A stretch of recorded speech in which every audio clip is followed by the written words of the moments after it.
Hello Banaskantha express કારની અંદર શું શું કામ ચાલી રહ્યું છે તેની આપણે વિગતવાર માહિતી મેળવીશું. આ છે સ્કોર્પિયો ક્લાસિક, જેની અંદર આપણે પીપીએફ કરેલું છે. ત્યારબાદ આર્ટિકા આવી છે. આર્ટિકાની અંદર આપણે ટોટલ એનું સીટ કવર, ફ્લોર મેટિંગને એનું કામ કરવાનું છે. ફ્રોન્સ છે, ફ્રોન્સની અંદર ડિટેલિંગ વોશ કરવાની છે.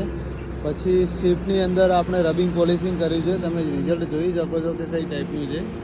ત્યારબાદ છે સીટ, જેની અંદર ડિટેલિંગ વોશ કરવાની છે.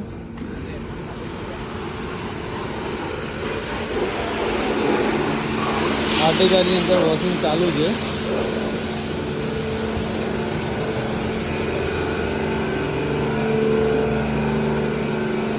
ત્યારબાદ વરનાનું અહીંયા ડિટેલિંગ વર્ક ચાલુ છે, જેની અંદર રૂફ, ડેશબોર્ડ, દરવાજા, ડીકી હેન્ડલ બધું ટોટલ ડીપ ક્લિનિંગ વર્ક થઈ રહ્યું છે. એની અંદર રૂફ ક્લિનિંગનું કામ બી ચાલુ છે.